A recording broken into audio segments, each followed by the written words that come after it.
అమర్కి బాగి మెడలో తాళి చూశాక మొత్తం అంతా గుర్తొస్తూ ఉంటుంది. ఆ తర్వాత అన్నీ అడుగుతాడు.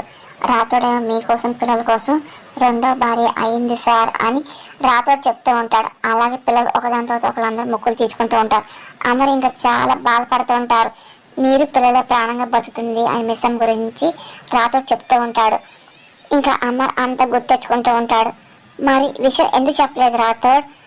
బాగా కేటేకర్ అని చెప్పి ఎందుకు అబద్ధం చెప్పారు, అసలు ఏంటి అని అమర్ అనగానే మీ గతం గురించి చెప్పని చెప్పి డాక్టర్ చెప్పారు సార్, అందుకే మీ దగ్గర నిజం దాచిపెట్టాము అని చెప్పి రాత్రి ఏడుస్తూ చెప్తూ ఉంటాడు. క్షమించాడని చెప్పి చేతులు జోడించి అడుగుతూ ఉంటాడు.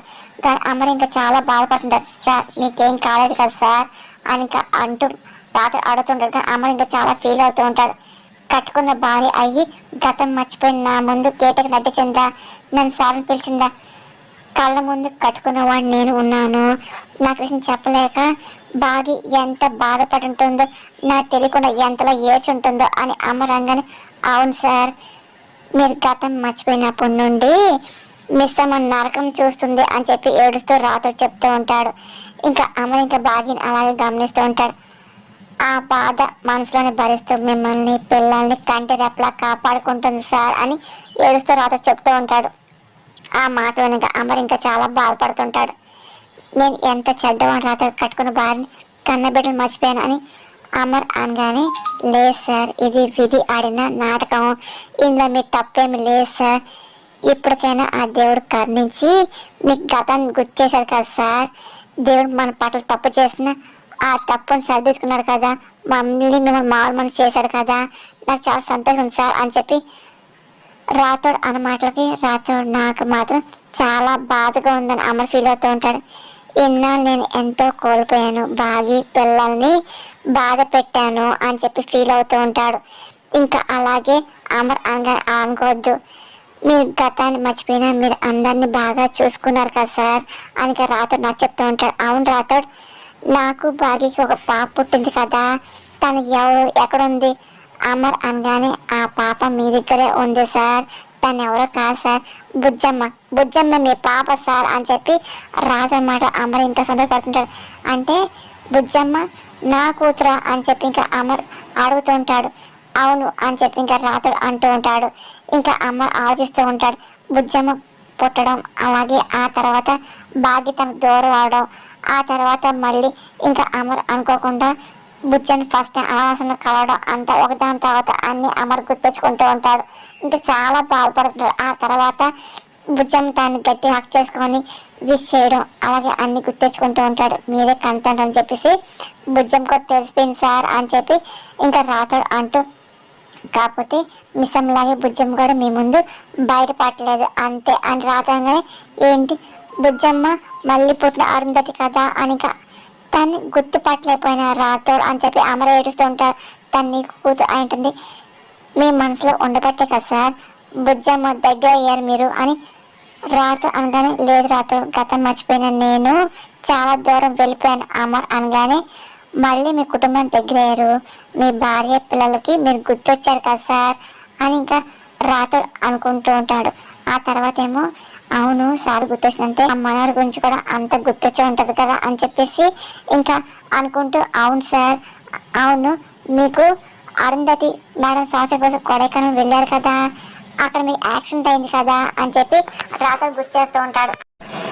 లేదు రాతోడు, అసలు కొడైకెనాల్ విషయమే నాకు గుర్తులేదు అని చెప్పి అమ్మాయి మళ్ళీ ఆ మనవడు తప్పించుకుంది కదా అని చెప్పి త్వరలో ఆ రాశి కొంచెం గుర్తుకొస్తుందిలే రాతోడు అనుకుంటూ ఉంటాడు. భాగ్య నా భార్య అని చెప్పి గుర్తొచ్చింది, బుజ్జమ్మ నాకు కూతురు తెలిసింది, నువ్వు అన్నట్లు నేను మళ్ళీ నా ఫ్యామిలీ దగ్గర అయ్యాను, ఈరోజు మళ్ళీ పుట్టినట్టు ఉంది అని చెప్పి అమర్ అనుకుంటూ చాలా ఫీల్ అవుతూ ఉంటాడు. అందుకే మిస్ అమ్మ పిల్లలు పూజలు చేసి మొక్కులు చెల్లించుకుంటున్నారు, మీకు గతం గుర్తొచ్చింది తెలిస్తే ఎంత సంతోషిస్తుందో అని చెప్పి రాతోడు అంటూ ఉంటాడు. ఇంకా అమర్ అలాగే బాగి గురించి పిల్లల గురించి ఆలోచిస్తూ ఉంటాడు. అక్కడ బాగి ఇంకా మిగిలిన అలాగే కావాల్సిన అన్ని చేసుకుంటూ ఉంటుంది. అక్కడేమో మనవరు తన చేతికి సోనం గుచ్చుకోవడం వల్ల గాయమైంది, పదే ఇంకా చేయి చూసుకొని ఊదుకుంటూ ఉంటుంది. ఇంకా నువ్వు చేసిన పనికి మండుతుంది, నొప్పి తట్టుకోలేకపోతున్నా అని చెప్పి మనగానే కాసేపు ఓచుగా మనవరి ఆదమ్మంగా ఇంకా ఎంతసేపు ఓచుకోవాలి, ఇంటికి వెళ్ళి ఆయింట్మెంట్ రాసుకోవాలి, నొప్పి తగ్గేలా లేదు అని మనోహరి అనగానే వెళ్ళిపోదాం అంటుండదు. అదేంటి అంత కాకుండా ఎలా వెళ్తాం మనం అని చెప్పి యాదవ్ ఆపుతుంది. ఇప్పటికే సార్కి మన మీద బ్యాడ్ ఇంప్రెషన్ పడింది, ఇప్పుడే ముందు వెళ్ళిపోయానుకో సార్ చేయనుకుంటారు అని యాదవ్ అనగానే ఇదిగో ఆ పిల్లలు బాగి చీకటి దాకా వాళ్ళు పూజలు చేస్తుంటారు, వాళ్ళు తొందరగా రమ్మని చెప్పాను మనోహర్ అనగానే నేను చెప్తాను మనోహరి, నేను చెప్తే వింటుందా బాగి నువ్వురా అని చెప్పి యాదమ్మ సరే పద అని చెప్పి మనోహరి యాదమ్మ బాగి తిరిగి వస్తూ ఉంటారు. బాగి ఇంకా దేవుడు మొక్కులు మొక్కుంటూ ఉంటుంది. ఏంటి పొద్దు పెద్ద పూజలు చేస్తావేంటి నువ్వు, ఆడ అన్నమయ్య దాస్ అనుకుంటున్నావు ఏంటి, ఏంటి ఇదంతా చేసి అమ్మ దగ్గర మాటలు కొట్టేది అనుకుంటున్నావు ఏంటి అని అనగానే నేను అనుకోవట్లేదే, అయినా నేను చేసిన విషయం ఆయన తెలియదే అని బాగి అనగానే మరి ఇంతసేపు పూజలు ఏంటి, అసలు గుడికి మళ్ళీ రావేమో, దేవుడు మాయమైపోతాడేమో అన్నట్టు చేస్తున్నావేంటి మనోహర్ కానీ నేను నీలా నటించట్లేదే మనోహరి, ఇదిగో నిజంగా పూజ చేస్తున్నాను బాగి అనగానే నడిచడం ఏంటి అని మనోహర్ అనగానే ఇందాక చేతికి సొనుగుచ్చుకోవడం తను తెలిసిందేమో యాదం అనగానే తెలిసింది అని మనం అడుగుతుంది. నేనే చెప్పా అని పంతులు అంటూ వస్తూ ఉంటారు. గుడిలో అందరు కూడా చెప్తున్నాను అని చెప్పి పంతులు అంటూ కోపంగా వెళ్ళిపోతూ ఉంటారు. ఇంకా మనకు యాదం చాలా కోపం వస్తుంది. ఈ పంతులు అడిగితే నీ ప్రాణం శాపన తగలడ్డాడు అని యాదం అనగానే నాకు చాలా టైర్డ్గా ఉంది, తొందరగా ఇంటికి వెళ్దాం పదా అని చెప్పి మనం అంటూ ఉంటుంది. ఇంకో పిల్లలు కూడా రాని అప్పుడు వెళ్దాం అని చెప్పి బాగిన పిల్లలు అక్కడ అసలు యాదం పిల్లలు తీసుకురా అని చెప్పి మనం అనగానే అదిగో వాళ్ళే వస్తుంది యాదం చూసి చెప్తూ ఉంటుంది. ఇగో ఆమెను పిలిచిరా వెళ్దాం అని చెప్పేసి మనం అనగానే వాళ్ళు కూడా వస్తున్నారు చూడని చెప్పి యాదం అంటాడు. ఇంకా అమర్ అలాగే రాతో ఇంక వస్తూ ఉంటారు. ఇంకా బాగి పిల్ల అలాగే చూస్తూ ఉంటారు. ఇంకా అమర్ పదే పదే బాగిని పిల్ల అలాగే చూసుకుంటూ వస్తూ ఉంటాడు. అదంతా బాగి గమనిస్తాడు. మనకి అర్థం ఇదేంటి అలాగే వస్తున్నాడు బాగిని చూసుకుంటూ అని మనం అనుకుంటాడు, గమనిస్తాడు. అమర్ ఇంకా అలాగే వచ్చి బాగిని పిల్లల్ని చూసుకుంటూ ఉంటాడు, ఇంకా దగ్గరికి వెళ్తూ ఉంటాడు. అదంతా మనం గమనిస్తూ ఉంటుంది. బాగికి ఏం అర్థం కాదు, ఇంకా అలాగే అమర్ చూస్తూ ఉంటుంది. మిస్సం గుర్తొచ్చింది, బుజ్జమ్మకి ఎవరు తెలిసిపోయిందని చెప్పి సార్ చెప్పేసని చెప్పి రాత్రి అనుకుంటూ నవ్వుకుంటూ ఉంటారు. ఇంకా బుజ్జమ్మ మిస్సమ్మ ఫుల్ హ్యాపీ అవుతారు అని చెప్పి రాత్రి అనుకుంటూ ఉంటాడు. కానీ అమర్ ఏం మాట్లాడు అలాగే చూస్తుంటాడు. ఈయనేంటి అలా చూస్తాను చెప్పి బాగా డౌట్ వస్తూ ఉంటుంది. తర్వాత చెప్పండి సార్, మిస్సమ్మ బుజ్జమ్మ చాలా సంతోషపడతారు అని చెప్పి రాత్రి అనుకుంటూ ఉంటారు. అమర్ మన ఇంటికి అని మనగానే ఆగు అని చెప్పి అమర్ ఆపుతుంటారు. పిల్లలు మొక్కులు చెల్లిసారా బాగి అని అమర్ అనగానే చెల్లించారు సార్, అందరు మొక్కులు అయిపోయినాయి సార్ అని బాగా ఇదేంటి ఏం గుర్తులేనట్టు అలా పిలుస్తున్నారు ఏంటి, గుర్తని చెప్పాలి కదా ఇది చెప్పట్లేదు చెప్పి రాత్రి అమర్ చూస్తుంటారు. అన్ని పూజలు అయిపోయి అమర్ అందరూ మొక్కు చెల్లుకొని ఇంటికి వెళ్తాం పదా అని చెప్పి మనోహరి కంగారు పడుతూ ఉంటుంది. దేవుని హారతి తీసుకోండి ఎలాగే వెళ్తాం మనోహరి అని బాగి అనగానే మళ్ళీ హారతి ఏంటి అని మనోహరిస్తూ ఉంటుంది.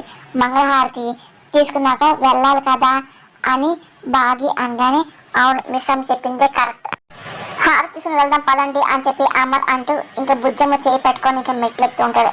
ఆ తర్వాత బాగి కూడా బుజ్జమ్మ చేయి పెట్టుకుని వెళ్తూ ఉంటుంది. ఇంకా అదే పని మనకు చాలా కోపం వస్తుంటుంది. బుజ్జమ్మని ఇంకా పట్టుకొని ఒకవైపు బాగి ఒకవైపు అమర్ ఇంకా వెళ్తూ ఉంటారు. వెనకాల పిల్లలు వెనకాల యాదమ్మ మనోరు వస్తూ ఉంటారు. రాత్రుడు మాత్రం అర్థం ఇదేంటి సార్ గతం గుర్తొచ్చింది కదా ఇంకా చెప్పట్లేదు ఏంటి ఏమైంది అని చెప్పి రాత్రి అనుకుంటూ ఆలోచిస్తూ ఉంటారు. అమర్ మాత్రం పదే పదే ఇంకా తన పిల్లల్ని బాగిని అలాగే చూసుకోవడం మనకు గమనిస్తూ ఉంటుంది. కానీ బాగికి ఏం అర్థం కాదు ఇదేంటి ఆలోచన అనుకుంటూ చూస్తూ ఉంటుంది. ఆ తర్వాత గుడిలోకి వెళ్తూ ఉంటారు. ఇంకా అమర్ మాత్రం చాలా సంతోషంగా బాగిని పిల్లల్ని చూసుకుంటూ ఉంటారు. ఆ తర్వాత గుడిలోకి వెళ్తూ ఉంటారు. ఇంకా బాగి కూడా వెనకాలే వెళ్తూ ఉంటుంది. ఇంకా దేవుడు దండం పెట్టుకుంటుంది. అమర్ మాత్రం తన చూపు అంతా పదే పదే బాగి వైపు ఉంటుంది. ఇంకా బాగి ఎప్పుడైతే నందేశ్వరిని పట్టుకొని ఇంకా దండం పెట్టుకోబోతుంది కరెక్ట్గా అమర్ కూడా అలా చేయబోతుంది. ఒకరి తల ఒకరు గుద్దుకుంటూ ఉంటాయి. అదంతా ఇంకా బాగి చూస్తాడు. అమర్ కూడా బాగిని అలాగే ప్రేమ చూస్తుంటాడు. మనని ఓరలే చాలా కోపం చూస్తుంది. ఇంకా అమర్ ఇంకా ఏమన్నా తీసుకో అని చెప్పి అనగానే ఇంకా బాగి అలాగే నందేశ్వర్ దగ్గర చేయి పెట్టి ఇంకా శివుని చూస్తూ ఉంటుంది. ఇంకా దండం పెట్టుకోవడది. ఆ తర్వాత అమర్ అలాగే చేస్తూ ఉంటారు. ఇంకా అదంతా ఇంకా మనం గమనిస్తూ ఉంటుంది. ఇంకా ఆ తర్వాత బాగి వెళ్ళి దేవుడికి గంట కట్టుకుపోతుంటుంది. అమర్ కూడా కరెక్ట్గా అదే సమయంలో తను కూడా చేపట్టి గంట కొడుతూ ఉంటాడు. ఒక్కసారిగా బాగి అమర్ ఒక చూసుకుంటూ ఉంటారు. పిల్లలు చూసి చాలా సంతోషపడుతుంటారు. ఇంకా మనకి ఇంకా చాలా కోపం వస్తుంటుంది. ఇంకా బాగి ఇంకా అలాగే తను చేయి చూసుకుంటూ ఉంటుంది. ఇంకా అమర్ తెలుసుకోవడం ఇంకా ఏం మాట్లాడు. ఆ తర్వాత పంటల వచ్చి హారతిస్తుంటారు. మళ్ళీ ఇద్దరు అలాగే ఒకసారి పట్టుకుంటూ ఉంటారు. అదంతా ఇంకా రాత్రి చూసి సంతోషపడుతుంటారు. ఇంకా మనకు చాలా కోపం వస్తుంది. ఇంకా అదేంటి అని చెప్పి కావాలని చేస్తుందా లేకపోతే అనుకోని చదువుతుందని చెప్పి వాళ్ళు చూస్తూ ఉంటుంది. ఇంకా బాగి అలాగే అమర్ ఇంకా హారతి తీసుకుంటూ ఉంటారు. అతని పిల్లలు అందరు తీసుకుంటూ ఉంటారు. ఇంకా మనకి ఇంకా కోపం వచ్చేస్తూ ఉంటుంది. అమర్ స్వయంగా వెళ్ళి పిల్లలకి తన హారతిని ఇంక మొహం మీద అద్దుతూ ఉంటాడు. ఇదేంటి మనోహరి సార్ చూపులు బాగి మీద అదోలాగా ఉన్నాయి ఏంటి అంత ప్రేమ చూసినట్టు యాదమ్మ అనగానే ప్రేమగా ఏం కాదు తన కోసం అంత కష్టపడి పూజలు చేసింది కదా అందుకే సానుభూతి చూపిస్తున్నాడేమో మనోహరి అన్న మాటలకి ఏమో అల్లుకేదో నాకు తేడా కొడుతుంది మనోహరి యాదమ్మ కానీ అమర్ గతం గుర్తొచ్చింది అనుకుంటున్నావు ఏంటి అని మనోహరి అనగానే అవునని చెప్పి యాదమ్మ అంటుంది. అంత లేదులే మనోహరి అనగానే ఆయన సార్ గతం గుర్తొస్తే ముందు నీ అని చూస్తాడు కానీ బాగిని ప్రేమని చూస్తాడులే అని యాదమ్మ మన మాటలు మన కోపం వస్తుంటుంది. సరే మీ అందరూ వెళ్ళి కాళ్ళు కూర్చొని ఇప్పుడే వచ్చేస్తా అని చెప్పేసి అమర్ అన్న సరే పదండి అని చెప్పి రాత్రంటూ పిల్లలు తీసుకెళ్తూ ఉంటారు. ఆ తర్వాత అందరూ వెళ్ళిపోతూ ఉంటారు. ఇంకా అమర్ ఇంకా ఒకడే ఉంటాడు. ఇంకా దేవుడు దండం పెట్టుకుంటూ ఉంటారు. స్వామి ఈ రోజు నీ కొడుకు ఎంత రప్పించుకున్నా నాకు అర్థమవుతుంది. నా భార్య కూతురు గురించి నాకు గుర్తొచ్చింది. ఇందుకే వాళ్ళు నాకు గుడి తీసుకొచ్చారు. వాళ్ళు చేసిన పూజలు తీర్చిన మొక్కులు మళ్ళీ మామూలు మనిషి చేశాయి. గతం మర్చిపోయింది నేను ఎన్నాళ్ళు వాళ్ళు ఎంతగా బాధ పెట్టాను.